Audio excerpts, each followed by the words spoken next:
قيامة لورتقي سبحانك منك ساكت جعله هلك سالها موديني دلك آنكو سعنيو سمدوك عروس ياهي دلك آنكو سعنيو سمدوك عروس ياهي يوسبق إذنكو قلن يوسبق إذنكو قلن ننك ساكت جعله هلك سالها موديني دلك آنكو سعنيو سمدوك عروس ياهي دلك آنكو سعنيو سمدوك عروس ياهي يوسبق إذنكو قلن يوسبق إذنكو قلن.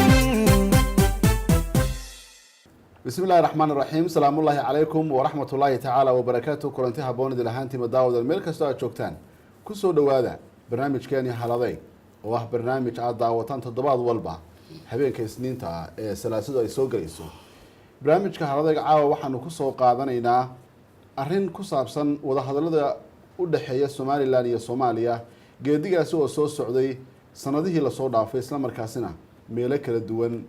lagaga hadlay arrintaasi oo dalalka Turkiga iyo Djibouti iyo Ingiriisku ay ka mid ahaayeen hayeeshe arrintaasi waxaad moodaa sanadihii u dambeeyay gaar ahaan intan ay xilka qabteen madaxweynaha Soomaaliland mudane Muuse Biixi Cabdi iyo madaxweynaha dawladda Soomaaliya Maxamed Cabdullaahi Farmaajo in wada hadalladaasi ay hakadeen oo aanay u anba qaadin sidii laga filayay amaba dadku ay ka filayeen. haddaba arrimahaasi ayaa waxaa ka faalloon doona oo aan wax ka weydiin doonaa abwaan Yuusuf Cismaan Cabdulle Yuusuf Shaacir oo ka mid ah hal-abuurka Soomaaliland in badanna u dhuun daroolay arrintaasi. waxaanu soo bandhigi doonaa bal sida ay ku habboon tahay iyo sida la filan karo in arrimahaasi ay ku dhamaan karaan. abwaan Yuusuf marka hore ku soo dhow telefishinka Homekeo aad baan idinka mahad celinayaa aad waa dhawahay Yuusuf arrintan wada hadalku muddo dheer bay soo taxnayd badankeedana hawsha waxa la qabtay intii ay xilka hayeen madaxweyne Siilaanyo iyo madaxweyne Xasan Sheekh iminka laakiin waxaad moodaa quus in laga taagay arrintaasi inkastoo maalintii dhaweyd ee madaxweynaha Soomaaliland uu booqday Ethiopia la dareemay in arrintii dib loo soo hadal qaaday ilaa hadda ifafaalo muuqdo oo ballanina ma muuqdo. marka maxay kula tahay arrintaasi inay dib ugu bilaabmi karto? niyow horta guud ahaan arrintu arrin fudud maaha waayo waa arrin ummad iyo aayaheedii taabanaysa arrimaha noocan oo kalena taariikh ahaan bay dib ugu noqonaya walow inaan ahayn dad taariikhaha iyo qoraalada iyo aada u daneeya Soomaalidu waxay ku maahmaahdaa haddaad aragto laba ishaya ballankoodii horaa xumaa waa maahmaah haddii dib loo noqdo waxaa cad in 1960kii markii labadii gobol israaceen ee koonfurta iyo waqooyigu israacaas in degdeg badani uu ku jiray labada dhinacba hasii kala xamaasad bateenoo dhinaca waqooyigu hasii xamaasad batee labada dhinacba degdeg baa ku jiray waa tii keentay sanadka bacdiba in inqilaab dhaco oo la soo kala boodo oo saraakiil ay inqilaab sameeyaan waxa la oran karaa qalloocii xilligaa galay siyaasadda Soomaalidu marba heeru joogayba kama bixin ilaa maanta ka taagani waa isagii marka isfaham ka qalloocday 60kii dhacay ayaan wali lagu kala sida degdeg ah inta la isu galay haddana markiiba ayaa wali qalloociisi jira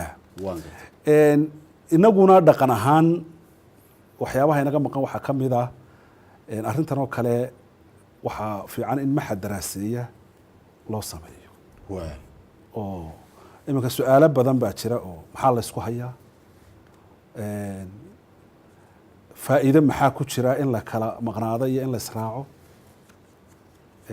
yaa dani ugu jirtaa wada hadallada yaa dani ugu jirtaa waxaa soo dhami waa su'aalo u baahanaya in jawaabo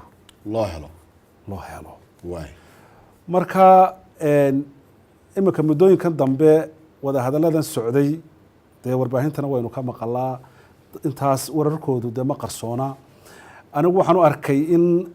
horta intaan laba gaadhin nuxurka ها qaabilaadda hore ها lagu kala tagsan yahay واي oo qolaba sibay doonaysaa إن لو أنبقى هذا هوشي in wada hadalladu ها muqdisho iyo hargeysa marka la eego Ha. muqdishona sibay doonaysaa wada hadalladu inay intay u bilaabmaan u dhammaadaan واي hargeysana sidaasi ka duwan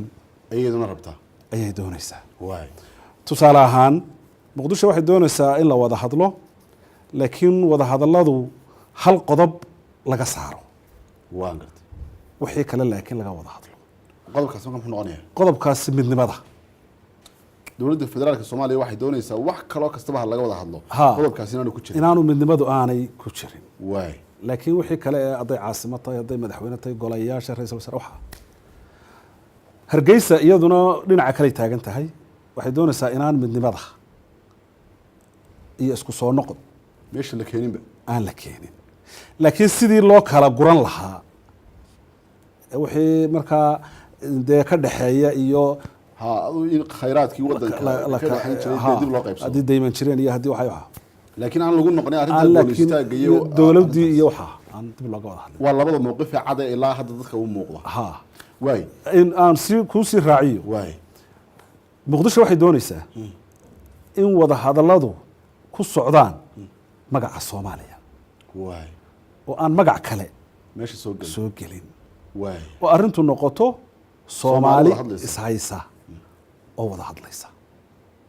weliba waxay sii doonaysaa Haye. muqdisho haye haddii ay u suuro gelayso inaanay wada hadalladu dabadda u bixin ee ay noqdaan wada hadallo dalka gudihiisa lagu qabto ka dhaca waay mashaakil kula noqdo mashaakil soomaali u yaallo oo iyadu ay go-aan ka gaadho waay muqdisho saasay doonaysaa waay hargeysa laakiin saa ma doonayso hargeysa waxay doonaysaa in loo wada hadlo somalilan iyo soomaaliya labadaa magac oo dad laba dawladood oo isgarab iyadoo la wada kala hadlaya. sito ha waay waxaa kaley doonaysaa inaan dalka gudihiisa wada hadalku ha ka dhicin waay isla markaana aanay labada dhinac isku keliyeysan ee dadyow kale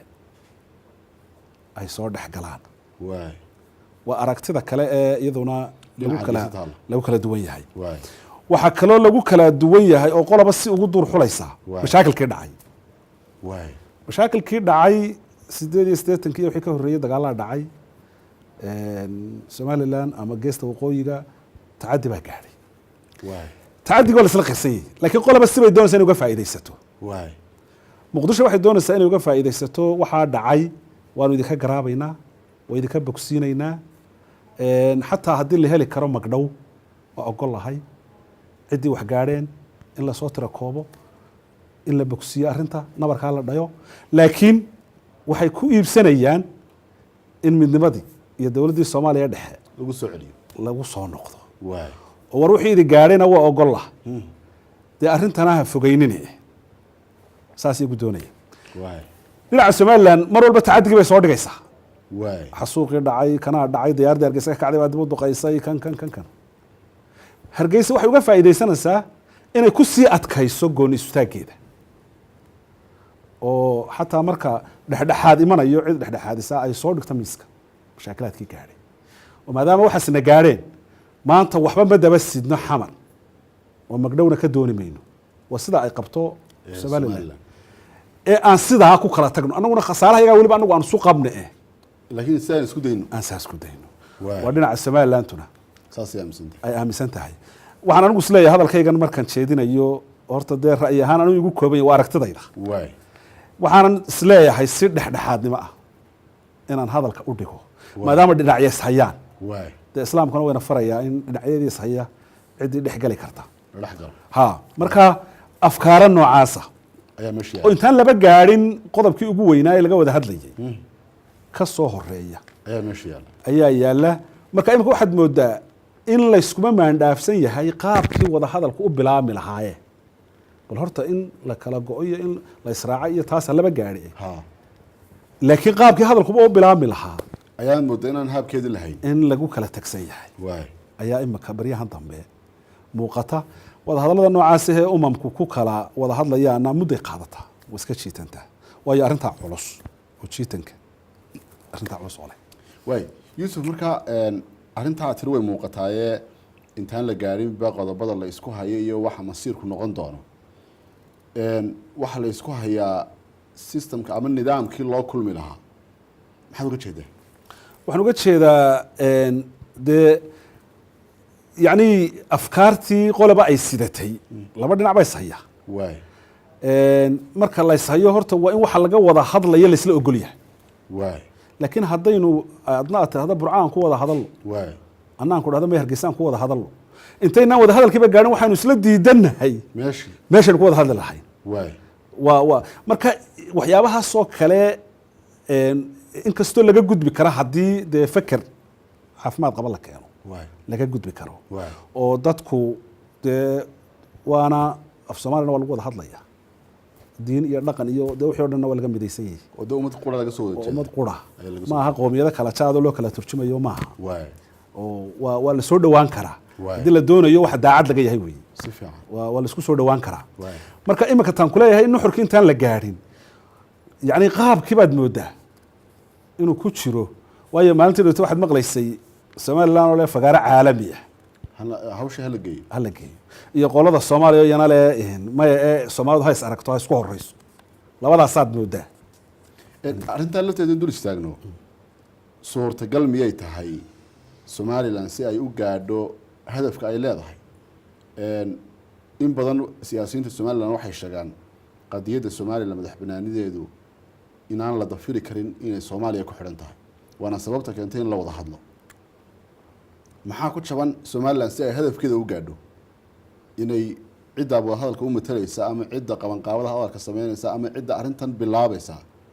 muqdisho tagto sidoo kalena cidda muqdisho ka socota ee arrintan somaliland kala hadlaysa inay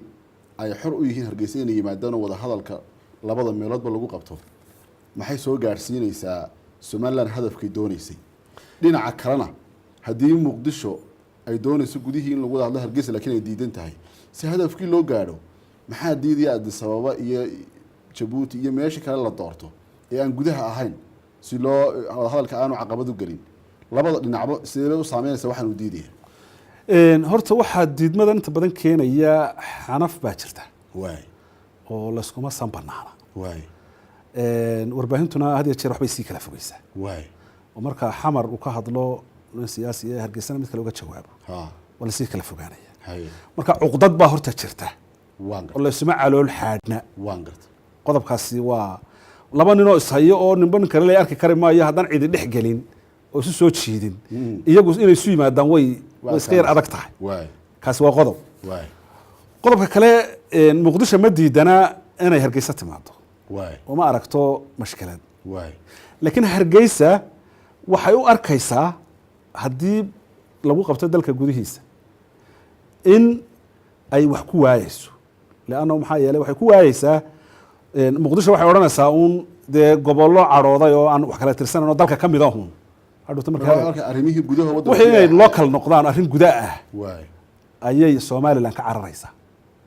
wanigan kule soomaaliya waxay doonaysaa in magaca qura soomaaliya lagu wada hadlo somalilandna waxay doonaysaa in somaliland iyo soomaaliya loo wada hadlo laba dhinac marka haddii arrintii lagu qabto gudaha laantu waxay u aragtaa ama hargeysa u aragtaa in arrintii arrin loo kale ay noqotayoo yacni gooni isutaaggii ay sheeganaysay iyo waxeedii ay hoos u soo degtay oo ay tanaasul samaysay waatay ka cararayso oo waxaanad moodaa in ba khiyaamana labada dhinacba dhinac wax ka jiraan oo daacadnimadu aanay badnayn oo arrintana haddii aan daacad laga noqon hagaageedu wuu iska adkaadaa marka arrintani waa arrin siyaasiya waana arrin shacbiya labadaba way tahay siyaasiyiintu inkastoo ay loolamaan waxay ku soo noqonaysaa un marka dambe go-aan way adagta si ay u gaadhaan siyaasiyiinta xamar iyo kuwa hargeysa labaduba oo qolada xamara fili maayo inay odhan karaan waanu fasaxnay somaliland qolada hargeysana ma odhan karaan midnimadii baanu dib ugu noqonaynaa labadaba waxa ay cabsi ka qabaan shacabka qadiyaddu waxa weeyaan arrin mar kastaba lagama maarmaan tahay in go-aanka shacabka la tixgeliyo aakhirkana shacabkun bay arrintu kusoo noqonaysaa waayo lixdankii israaca waxa keenay siyaasiguma keenin shacabkaa keenay oo siyaasiyiintu weliba somalilandta oo aada u raadinaysay israaci lixdankii siyaasiyiintu waxaa bay lahayn aan u yarkaadino ee dadka markiiba degdega iyo caadifada badan ku jirtay shacabku ah waay 19 markii dambana shacabka keenay burco in lagaga dhawaaqo waay kan saddexaadna shacabku buu soo noqonayaa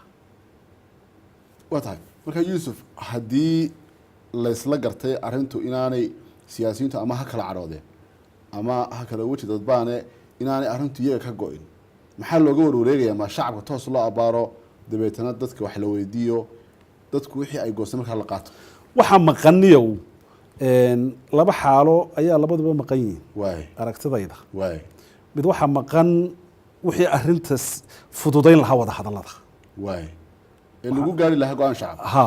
waay waxaan uga jeedaa wixii fududayn lahaa tusaale yaroo taariikhiyan ku siinaya waay 1960 markii gobonimada la qaatay ha wafdi baa tegay Soomaaliland ka socda Ingiriiska waay maxamed xaaji ibraahim cigaal ilaahay uu naxariistay ayaa hogaaminayay waay axmed kayse iyo cali garaadiyo baa ka mid ahaa waay 5 xubnood bay ahaayeen 4 madaxa iyo xoghayntoodii waay markaas Soomaaliland shaki bay ka qabtay Ingiriisku inaanu gobonimada siinay aanu siinaynin waay dabeetana la dhanbay tageen way la shireen Ingiriiskii dawladdii waa loo sheegay wax la wada siinaynaa gobonimadii waxaan uga socdaa erayga fududaynta wada hadallada waay markii loo cayimay 26 Juun in la siinayo ayay taaru direen xamar waay marka dabayshii baa aloosnayd israaca waay dabeedna waxay ku yiraahdeen madaxdii xamar bay la hadleen waxay yiraahdeen waa nala siinayaa gobonimadii 26 Juun noo kaalayoo aan ka wada hadallo qaabkii aynu isu raaci lahayn waay dabeedna wafdi baa ka yimi xamaro wuxuu tegey London waay waa taariikh qoran oo bugaag baan ka akhriyay laga diyaariyay waay labadii wafdi markay isu yimaadeen Soomaalida ahaa dee arrin ku cusub ay noqotay dawladnimadan iyo calankan iyo waxaan la siinaya dabeetana waxay u yeedheen in loo yaraa loo yarkii baa arrintii u bandhigay loo yarkii 3 qodob baan anigu idin soo jeedinaya oo buuri waay maamul mida calan mida magaalo madax mida saddexda ka midooba horta wixii kale waa ka wada hadli doontaan waay loo yarkii iskaga tagay labadii wafdi waxay isla garteen marka ay dalkii ku noqdaan inay guddi farsamo saaraan ay sameeyaan oo qolo walba 10 nin oo guddiya ay sameeyaan way soo noqdeen dabeetana guddidii bay sameeyeen waay Soomaalilandna waxay sameysay 10 nin oo guddiya muqdishona waxay sameysay 10 nin oo guddiya 10 nin xamar bay ka furteen xafiis xaaladdu deetan way ka duwanayd waa la israbay oo kalgacal baa jiray oo marka 20 guddida abaa wax badan qabtay fududeeyay waay baarlamaanku mid quran noqdo calanku mid quran noqdo magaalo madaxda xamar noqoto sidoo xataa waxay ka fikireen xilliga ma federaal baynu qaadanaa mise dawlad dhexe federaalka waxay ku cileeyeen inaan loo haynin dhaqaale maxaan uga socdaa waxaan uga socdaa arrimaha noocan oo kala ahi waxay u baahan yihiin guddi farsamo waay oo arrinta soo dhaweysa waxa la yiraahdaa guddi qaban qaabaa la yiraahdaa xaaladeedu waxay ku ekaataa had iyo jeer shirka hadduu shir bilaabmo shaqadooda wada shirkay inta badan iyagu gogol xaad u yihiin marka guddidaasi waxay go'aamin lahayd meesha dhex noqon karta ee lagu wada hadlayo waxay keeni lahayd qodobada laga wada hadlayo waxyaabaha guddidaasi markay soo dhaweyso ayaa haddana labada dhinac waxay magacaabi lahaayeen laba guddi oo kale oo u metelaya qolo walba wada hadallada guddiyadaasi markay wax gaadhaan baa madaxweynayaashu soo gelayaan inay saxiix iyo wixii laakiin imika halkii u dambeysay bay ka bilaaban tahay madaxweynayaasha baa la israadinaya waan gartay marka arrimaha culayska keenaya waxaad u aragtaa inay tahay halkii gogol xaad uu yeelan lahaa oo si aan caadifada ku jirin oo la garanayo uu shirku ku socon lahaa in arrintu iminka halka sartu ka qulunta ay tahay madaxdiibaa hawshii doonaysa inay gacanta ku wadaan hayo madaxweynahani waa marjicii u dambeeyey go-aanka iyo saxiixa qaadan lahaa guddi farsamay arrintu u baahan tahay sidaan kuu sheegay oo xataa soo diyaarsan meesha lagu wada hadlayo oo guddidaasi ku ekaata un shirkaa qabanqaabadiisa aana noqon qolada meesha fadhiisanaysa iyagoo noqon maayaan xafiisna way furanayaan labada dhinacna dee kharajkooda iyo miisaanadooda siinayaan weliba xafiiskaasi waxa wacnaan inuu ilaa furaado xataa afti haddii la qaadayo ilaa inta hawshaas dhammaan ilaa inta hawshaasi dhammaanaysa xafiiskaasi furaado oo xidhnaado weligiis ka furaado markaa xataa dadka dhexdhexaadinaya waxay la soo xidhiiri lahaayeen guddiyadan ay la soo xidhiiri lahaayeen waay oo arrintay sahli lahaan waan ku lahaa wixii wadahadallada fududayn lahaabaa meesha ka maqan waan gartay dabeetana madaxweynihii baa loo yeerayaa Addis Ababa buu tegayaa habeen buu joogayaa madaxweynihi kalaa loo yeerayaa Jabuuti buu tegayaa habeen buu joogayaa dabeetana waxaa la odhanayaa madaxweynihi mid walba hawl buu yeesho isarki waayey dee xataa hadday sarkaan waa saacad ama waa 2 saacadood inta isarki karaa marka Yuusuf miyaan la odhan karin Somaliland marka dee dariiqii ay ku gaari lahayd hadafkeedana ma hayso haddiiba dee aan waxaasoo nidaam iyo geedi socodkaas aanu jirin Soomaaliya lafteeduna diyaar waxba lama aha inay hawshan daweyso ay iyaduna hadafkeeda gaadho labada dhinac mar haddaan hadafkii meeshii oolin maxaa shacabka loo daalinayaa bay kula tahay wixii ay muddo u qaadanayaan horta waxay muddo u qaadanayaan arrintuna way culus tahay labada qolobana had iyo jeer dhinacyadu rajo iska qabaan bal in wax isbedelaan oo dhinac waliba si buu rajaynaya waay waanay ku yidhi daacaduna ma badna leanna maxaa yeelay dee 60 ka marka la israaciyay dadku kalgacal iyo daacadnima la isu hayay waay oo wax arrinta waa la wada riixay dhinac baa wax loo wada waday waan gartay maanta maadaama oo la is hayo labada dhinacba difaac bay ku jiraan labada dhinacba waxay ku jiraan inaan qolana gool laga dhalin waay ayay doonaysaa waay talabaad waxaan odhan lahaa oo iyana ku soo korodhay laba xaalaba way soo kordheen oo kale waay qolyihii hore ee madaxdii hore ee labada dhinac ee soo waday hawsha waxaad moodaa Wasiilaanyo iyo Xasan Sheikh iyo Sheekh Shariifba haay in madaxda maanta joogtaa ay halkii hore ka yar adag tahay waay marka la eego waay oo darafyada ay taagan yihiin ama khudbadahooda ama ficiladoodu waay kuwii hore ay ka ladifnaayeen waan gartay way sii adkeynaysaa arrinta waay kaasi waa qodob kale oo isna ah dhexdhexaadintii oo iyana loolan ka soo kordhay oo dhexdu dadka dhexda noqdaa dhexdu had iyo jeer laba xaalay ku timaadaa imika waxaad arkaysaa Turkiga lahaa waxbaan dhexdhexaadinayaa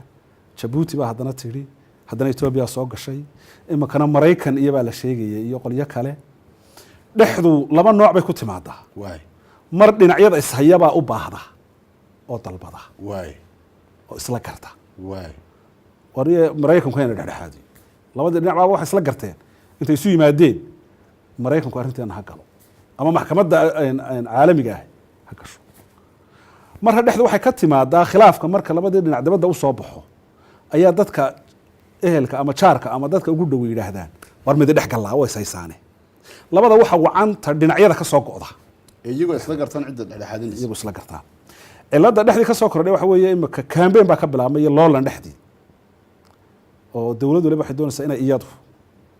ay dhexdhexaadintii qaadato marka maxaa keenay maanta in dawladuhu ay loolan ku galaan labada dhinac isu keenistooda waxa keenay filimaya dhaqaale inuu jiro laba xaalad dawladuhu doonayaan mid waa sumcad siyaasi ah ta kalena waa loolan waxa weeye awoodeeda gobolka in dawlad waliba ay muujiso waa awoodda ay gobolka ku leedahay inay xuduudeeda muujiso inay muujiso waay marka halka cilada ka imanaysa waxa weeye loolankaasi hadduu dhex maro dawladahana waxa imanaya inay laftoodu isa suuldaaraan oona midna mid kale u ogolaanin siyaasi ka hesho oo dhinacyadii Muqdisho iyo Hargeysa dawlad walba xidhiidh inta la sameeyay tiraadaha taginin halka ha tagin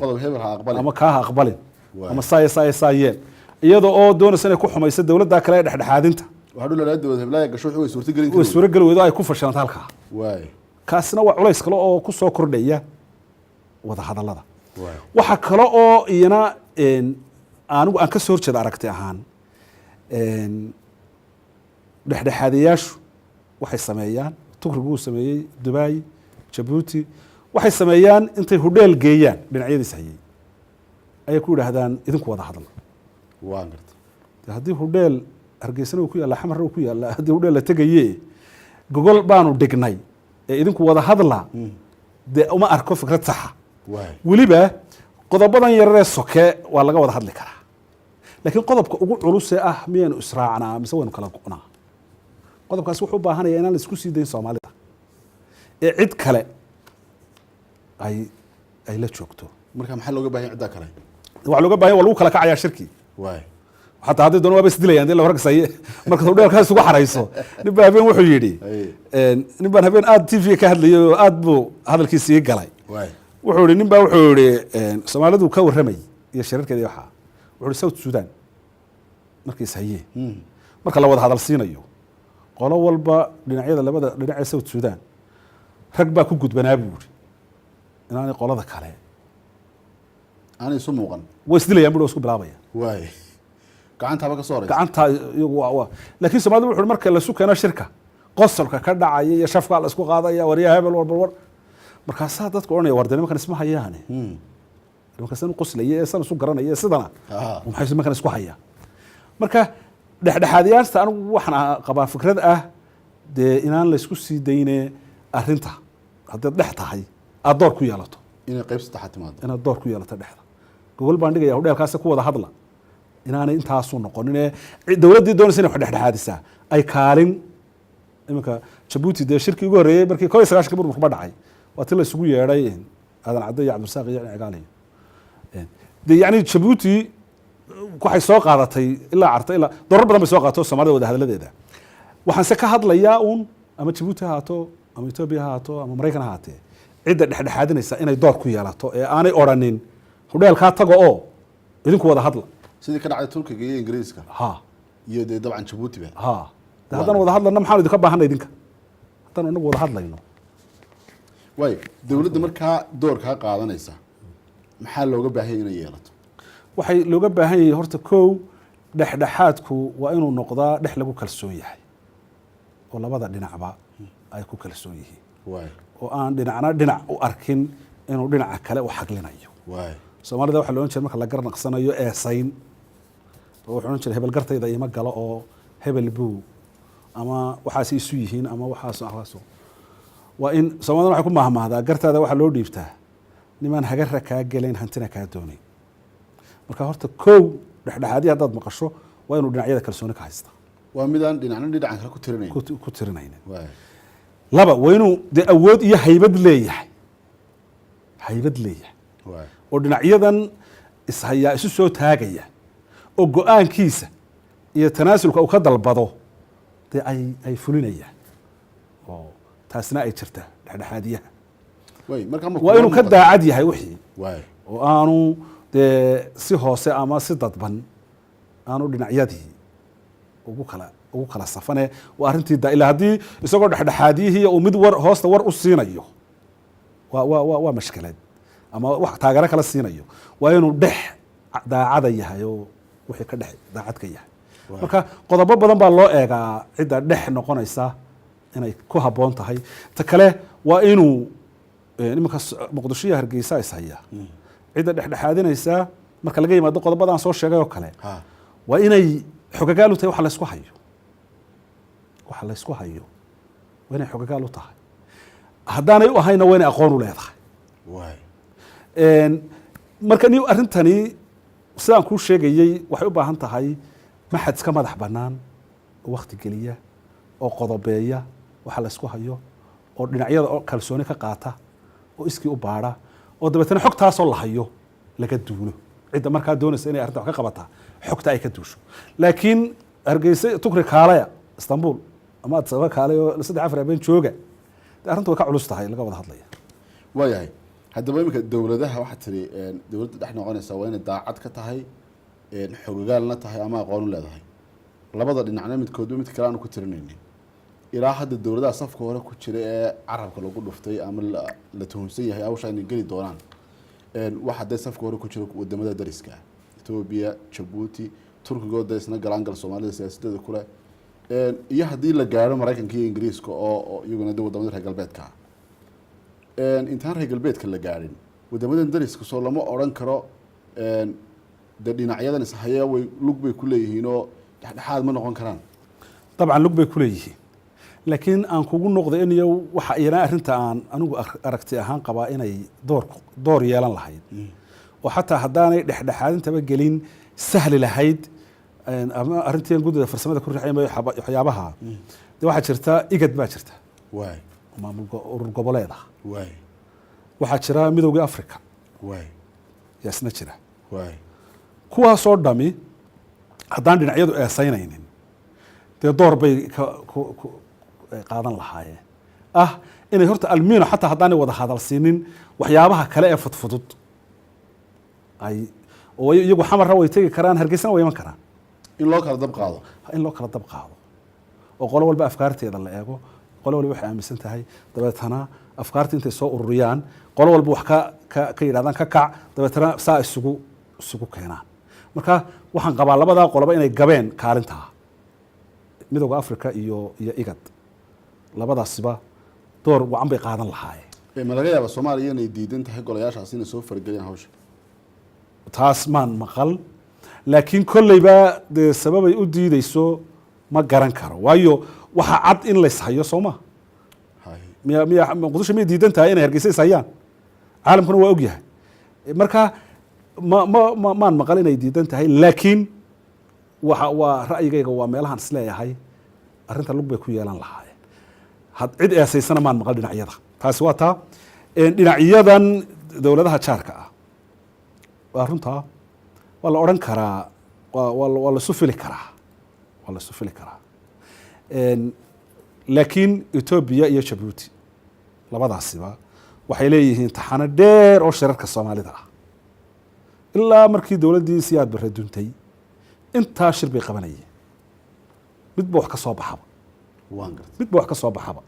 intaa shir bay qabanayeen ilaa soodare ilaa maxay ilaa kii kasii horreeyey ururadii jabhadii isugu yimaadeen Addis Ababa ilaa carta iyo labadaa dowladood shirar badan bay qabteen jabuuti weliba waxa usii raaca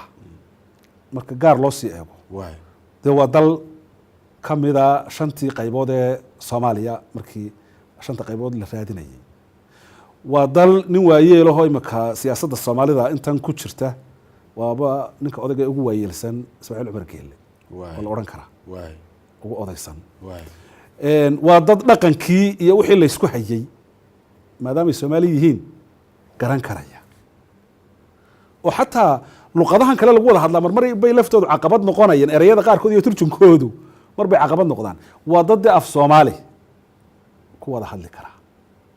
manaan weli maqal dhinacyadu inay wax u soo jeediyeen eeda marka anigu Addis Ababa iyo Jabuuti iyo ururada aan soo sheegayba waan qabaa inay geli karaan laakiin weliba in loo batadana way fiican tahay oo dadka dad badan isugu tagaan arrintan la fudaysan waayo hadday sii socoto arrintani oo xal yeelan weydo hadday sidan ku sii socoto waxa iman karta isku dhac ayaa iman kara labada dhinac ka iman kara isku dhac baa imanaya haddii arrintani wada hadal ku dhamaan weydo ay ku dhamaan weydo ama sidan loo sii jiitanto oo sidan lagu sii eegto waxaa dhici kara inay labada dhinac Muqdisho iyo Hargeysa isku dhacaan waayo awood baa la isku hayaa maxaa la isku hayaa awooduna waxay keentaa isku dhac marka waa arrinta aan leeyahay hadday sii jiintato cabsideeday leedahay inay isku dhac yimaado waa tahay wada hadalku intii imika uu taariikhda lahaayee uu socday waxaa jirtay mar uu gaabinayey maruu si xawliya u socday kulamadu badnaayeen laakiin dad badan waxay leeyihiin intii labadan madaxweyne yimaadeen Muuse Biixi iyo Farmaajo wada hadaladu way istaageenba marka ma duruuf u baa keentay de labada dhinac oo cusub mise waxaa jira de mustambeed labada madaxweyne ah oo dabcan la oran karo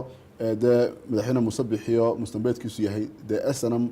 oo si xoogan uga soo horjeeday taliska Siyaad Barre iyo Maxamed Cabdullaahi Farmaajo oo intii aanu de madaxda noqon ka hor dadkii saraakiisha ahayd taliskii Maxamed Siyaad Barre de shaqaalaha uga ahaa Mareykanka oo kale macnaha mustambeedka shakhsiyadeed ee labada madaxweynena waxay sii adkeyn kartaa aqbalaadda in hawlahan fududaadaan ma la oran kartaa sawirkaasi marka si xeel dheer loo eego kacaankii iyo sanamtii waa laga yaabaa inuu humaagaasi dadka u soo bixiyo waa suuragal shakhsiyaduhuna had iyo jeer way ka qayb qaataa wada hadallada shakhsiyadda qofku qayb bay ka tahay waniga kulahaa marka la isdhinac dhigo madaxdii ka horreysay madaxdan iyo madaxdan maanta joogta waad moodaa inay u kala fara dhuudhuuban yihiin ama u kala dabacsan yihiin in wada hadalladii lasii wado imika horta bal xalkii hala gaadhee waxaaba mashkiladdu ka taagan tahay isu imaatinkii ayaaba ay mashkiladdu ka taagan tahay waxaa kale oo dhiba iyana khudbadahan iyo hadalladan saxaafadda la isu marinayo iyana waxbay sii kala fogeynayaan waxaa iyaduna dhiba wax sii kala fogeynaysa ficilada siyaasiga ee hoos u socda oo inta badan hargeysa ay xamar ama muqdisho kaga cabato inay culays siyaasi ah oo dabcan ayadaan mar kasta faragelin baa xamar ay ku haysaa Somaliland iyaguna way sii fogeynaysaa in la wada hadlo oo cadaawadii baa sii beermaysa cusaybkaasina waa jira labada maamulba ay cusub yihiin waxyaabaha marka laysu eego malacaga jiid laftiisana waxbaa ka jira oo had iyo jeer qadiyad kastoo jirta wax laga yaaba labada dhinac inaan isku sii u arkin ama u danaynba markaa oo qolana xiisa u hayso qolana aanay xiiso badan u hayn laakiin waxaa xaqiiqo ah wax kastaaba ha jireene wada hadalka iyo in xal la gaadhaaba inay labada dhinacba u dan tahay dantaa inagoo dul taagan haddii labada dhinac sidaad sheegtay daacadnimadii ku yaraato aada mooddo in lasii kala fogaanayo hawshiina aanay waxbaba soconin oo wada hadalkii dadka loo bilaabay ilaa hadda aanay waxba ka suurtogelin maxaa u hagaagi karo haddii sidan wax ku socdaan Somaliland oo uu hogaaminaya Muuse Biixi iyo Soomaaliya uu hogaaminaya Maxamed Cabdilaahi Farmaajo maxaa u hagaagi kara dantu waxa weeyaan Soomaaliyana waxa laga yaabaa dadka qaarna waa arkaan inay xaniban tahay Somalilandna inay xaniban tahay marka xaaladdan maanta la eego haddii mid walbaaba uu ku naaloonayo inaan waxba socon maxaa culays iyaga ku fuuli kara culays horta siyaasiya ayaa fuulaya shacbiga laftiisana culaysku soo gaadhaya waayo wuxuu ka soo gaadhayaa xagga isu socodkii iyo dee waxyaabihii ama sharciyadii la sitay ama waxyaabahaas ka soo gaadhaya waynu dhowr jeer sheegnay inuu nin waliba halkiisa ku adkaystaa ma keenayso xal ma keenayso waana la isdiidan yahay oo cid walba taasina way u muuqataa dhexdhexaad culus oo imika door aada ugu ilaa imika dawlad dee u banbaxday arrintan nama muuqato ama dawlado isku xidhan oo war arrintan aan qolyahan kala furdaamino waa uun dawlad marbaa un eegaysa sida turkiga ugu cadcadaayo isagana malaa dhinac baaba eeseeyoo diiday marka hadday sidan kusii socoto aniga ku idhi cabsideeday leedahay in isku dhacyo iyo dagaalo iyo colaado ay beermaan ama ay yimaadaan waayo xataa dagaalkii u dambeeyey tukaraq Somaliland de waxay u arkaysay in Soomaaliya ay istilayaan sida khudbadaheedii iyo hadaladeedii oo waxay ku eedeynaysay Muqdisho iyo Farmaajo ayay ku eedeynaysay media idinkaaba joogay waa ogeydeen dabcan way jirtay in Somaliland mar walba waxay sheegtaa in Soomaaliya ay colaado ka horanayso gobolka oo arrinta tukaraq ay kow ka tahay marka ma la oran karaa waxa jiri karaa wada hadalkanba waa laga maarmi karaayo ma la oran karaa labada dhinacba waxay u kori karaan si nabdoon Soomaaliyana wayna waqti qaadato si dawlad culus u noqoto oo go'aamo qaadan karta Somalilandna muddo iyadana hala eego bal sidaa hawsha ha lagu wado wada hadalkan iyo nidaamkan hala hakiyo hala joojiyo ha lagu celiyo halkii hore ay taagnayd xilligii daahir yaalo oo Somaliland madaxweynaha ka ahaa halkii wax taagnaayeen dib ha loo xidho haddii aan shaqada soconaynin dabeetana mid walbaaba muddo ha qaato oo dabeetana hala isu yimaado muddo kadib taa ma lagu heshin karaa may labada qolana u suura geli mayso Soomaaliya Muqdisho inta Somaliland maqan tahay waxyaabo badan oo muhiim ah baa ku xirmaya waxa ka ah imka dastuur baa laga wadaa koonfur ilaa intuu dastuurkaasi waa ilaa intii Somaliland dastuurka shacabka Soomaaliyeed u baahan yihiin in loo meel mariyo dabcan dastuurka marka hadallada ka taagan waxa weeye Somaliland miyay ka maqan tahay sidan ay ugu jirtaa waxa qabad ayantii u dambeysay shirkii ka dhacay maamul goboleeda lagu qiimeynaya xamar waqti rakacay yiri Somaliland waa maqan tahay maxaynu yeelnaa ma koonfur oo qurayno maamul ahaan u heshiina masay waxaan ka wadaa Muqdisho wax badan baa kaga xirmaya siyaasadeeda Somaliland waayo golayaasha baa jira wasiiraa jira dowladdeeda baa la qaybinayaa intaaba somalilan xubno ka mid a yaa jooga soomaaliya ama muqdisho caqabadaasaa haysata oo somalilan haddaanay meel iskaga tiirin mar walba siyaasaddeeda caqabad bay ku tahay haddaan ama la israacin ama la kala hadhin somalilanna caqabadda ku imanaysa waxa weeye aqoonsi la-aan ba iyadana haysanaysa oo dee dowlad caalamkii iyo sidii ay ula shaqayn lahayd iyo wixii marka amnigeeda iyo sideeda kale looba yidhaahdo way u deganaanaysaa way u kori karaysaaba xiriirka caalamiga ahaa ayaa iyadana caqabadii ay ka haysataa waa inay ama soomaaliya ku noqotaa ama ay noqotaa dowlad ka madax banaan oo dee adduunyadii si gaara ula macaamisha lakin dadka qaarkood isma weydiinayaan somaliland imika 28 sanay marxaladda ku nooshahay 28 kaliya 100 kalena way sii jiri kartaa taa dooda noocaas ka hor dee waa dalal badan baa adduunyada jiraan aqoonsi haysan laakiin waxa weeye mashaakilku ku haystaa mashaakilkii siyaasiga ahaa ee caalamiga ahaa dee waa mid taagan oo dee indhaha kama qarsan kartid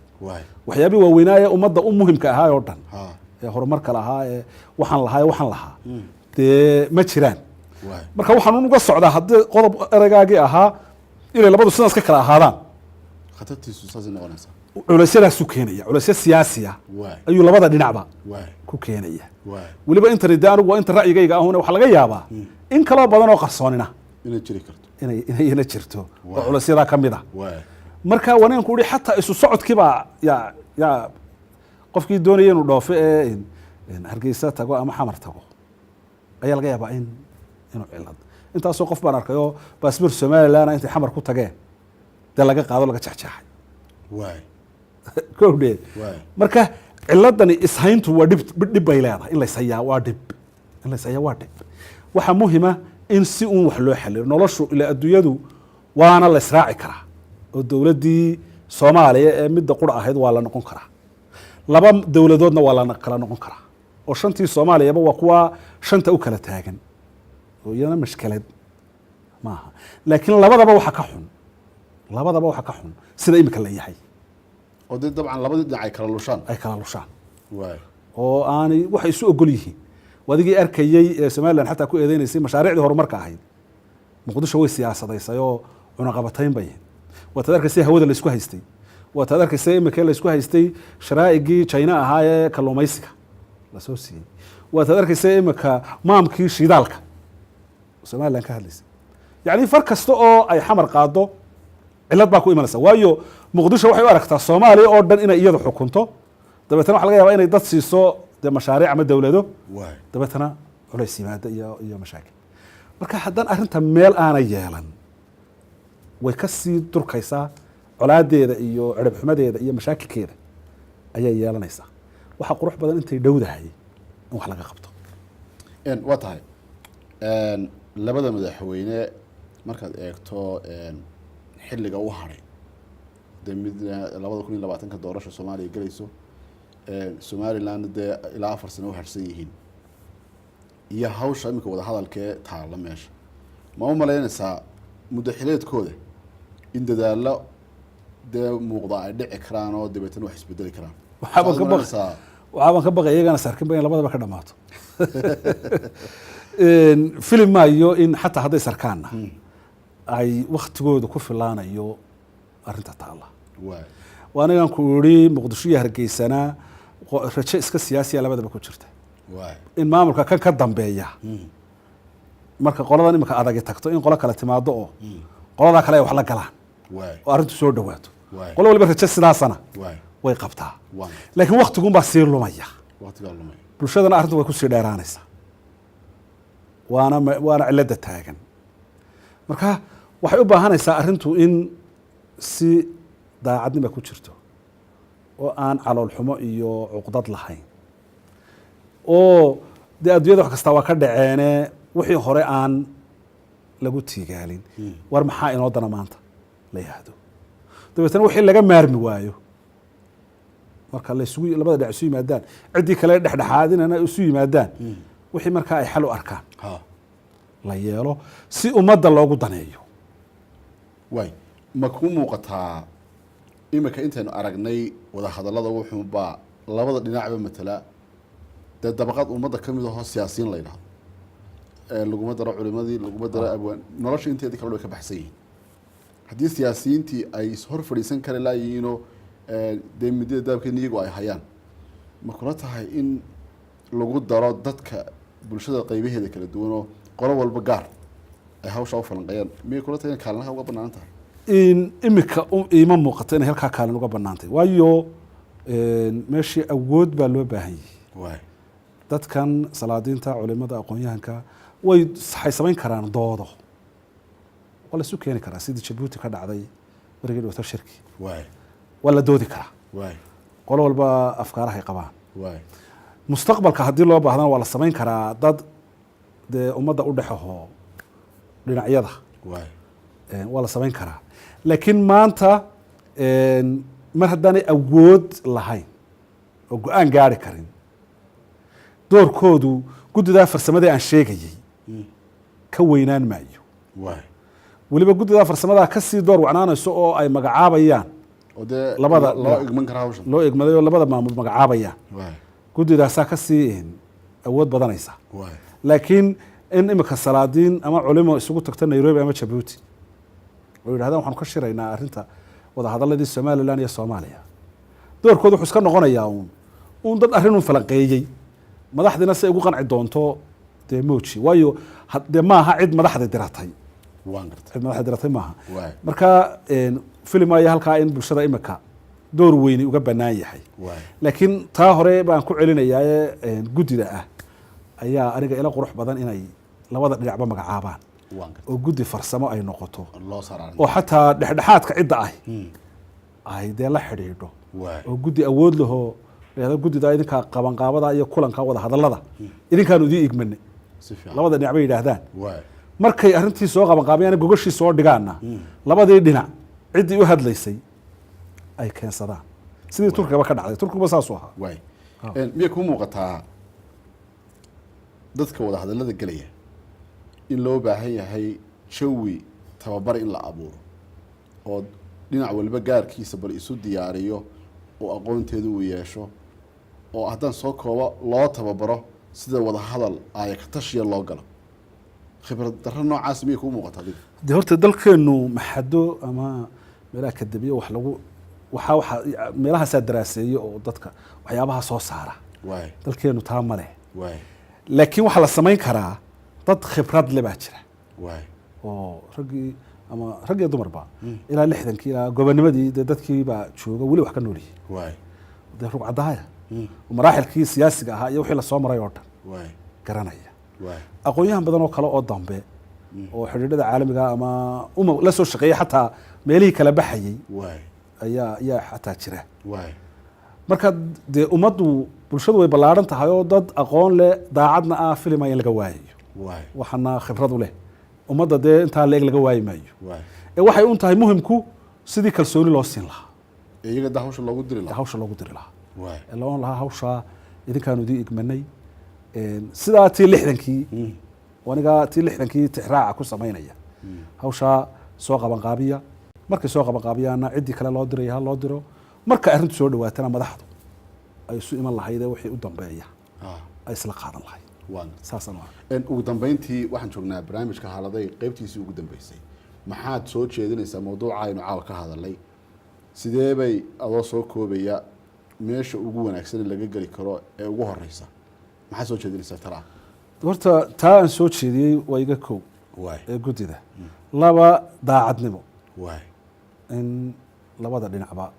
daacadnimo la yimaadaan adduunyada waa maalmo waa laga tegaya intaas habeen walba intaasoo nin baa dhimanaysa in daacadnimo ay jirto xalka waa qodobkaan filayo u malaynayo inay kaba midaysan yihiin xalku waa ka gudhow aan filaya sidaan filayo waayo erey baa jira muqdisho iyo hargeysa siyaasiyiintoodu ay ka midaysan yihiin labaduba isku si ayuu yidhaahdaan waana ka ugu dambeeya xalka ah siyaasiyiinta muqdisho markay hadlayaan waxay yidhaahdaan shacabka waqooyigu waa siday yidhaahdaan ama somaliland midnimada way ogol yihiin iyagaana 60kii keenay maantana ma diidana laakiin siyaasiyiin dana gaara leh yaa hortaagan waay wasi ku doodaa siyaasiyiinta muqdisho waa sida ay qabaan siyaasigii hargeysana wuxuu leeyahay gooni sutaagga shacbiga dadweynuhu ka yimi oo burca kaga dhawaaqay dastuur baa la dhigayoo 97 ayay gooni sutaagga ugu codeeyeen annagu haddaanu siyaasiyiintii madaxdoodii nahay xaq uma lihin go-aankaa shacabka ah inaanu jabinno oo aanu midnimo ka hadalno waay waa siyaasiyiintii iyaguna hargeysa mar kasta labada dhinac waxay ku halqabsanayaan shacabkii bay arrintii ku riixeen waay hawshu markaa waxay u taallaa shacabka weliba somaliland shacabka weliba qadiyaddu waxay saaranta shacabka somaliland bay saaranta waay aakhirkana sidaan anigu filayo halka ay ku soo ururaysaa waa in shacabka afti laga qaado shacabo ma go-id baa doonaysaa mise midni baa doonaysaa shacabkaa marka afti laga qaadana laba midun buu noqon ama scotland buu noqon ama south sudan buu noqon wada dabcan south sudan waxay ku guuleysatay inay wadan gaar noqoto scotlandna waxay ku guuldareysatay inay ingiriiska intiisa kala madax banaanaato ha wati tiri labadaas baa laga filaya labadaa wadon bay mid raacaya waan gartay marka afti haddii la qaado laakiin aftidaa lafteeduna waxay u baahanaysaa iyana waktigeeda iyo dee dadka aftida gelaya waa iyo tirakoobkooda waa maxay soomaaliya doorkabay ku yeelanaysaa maxaa kambayna maxaa kaasina hawshiisa ayuu isnaa la imanaya marka arrintu kolleyba arrin sahlan marka dhinacyo badan laga eego maaha laakiin waktigu inaanu cidla ku lumin una hawli socoto muhiimaddu waxa weeye uun inaan waktigu ku lumin isku tuurtuure iyo hebel baa diiday iyo hebel baa sa yidhi in hawshu socoto oo madaxdana ay hawsha daadajiyaan oo dadkaa hoose ee aan ka soo sheekeeyey ay u igmadaan hawshana maalinba wax lagu daro oo ay socoto aad iyo aad baad umahadsan tahay kaasi waxa uu ahaa daawadayaal yuusuf cismaan cabdulle yuusuf shaacir oo ka mid ah hal-abuurka soomaalida iyo sidoo kale somaliland labadaba waxaan maanta aada u falanqeynay oo aanu ka hadalnay oo barnaamijka haladeen kusoo qaadanay culeysyada soo wajahay wada hadallada udhexeeyay somaliland iyo soomaaliya arrimaha hortaagan sababta ay u hortaagan yihiin iyo culeysyadu dhinacyada ay ka imanayaan waxaan filayaa in aada falanqeynta yuusuf shaacir ka fahanteen arrimaha ilaa hadda ay u laalaadaan wada hadalladu ee aanay ilaa iyo hadda isu soo hor fadhiisanin somaliland iyo soomaaliya intii ay xilka qabteen madaxweynaha soomaaliya maxamed cabdilaahi farmaajo iyo madaxweynaha somaliland mudane muuse biixi cabdi tan iyo kulan dambe waa anigoo barnaamijka idinla socodsiinaya oo ah cabdishakuur dayib maxamed iyo yuusuf shaacir oo barnaamijka marti ugu ahaa waan aada uga mahad celinayo doorka barnaamijka uu ka qaatay iyo ridwaan iyo asad oo dhanka farsamada iyo sawir qaadistaba noogu hawlanaa tan iyo kulan dambe nabadgelyo balaan idin su'aale maxaa saakay wadataan subaxa qayaama la hortagi subxaanka ninka saaka jecelo xilka sahal hamoodine dhulka aan ku soconiyo samaduu ka culus yahay dhulka aan ku soconiyo samaduu ka culus yahay yuusibiq idinku gelin yuusibiq idinku gelin ninka saaka jecelo xilka sahal hamoodine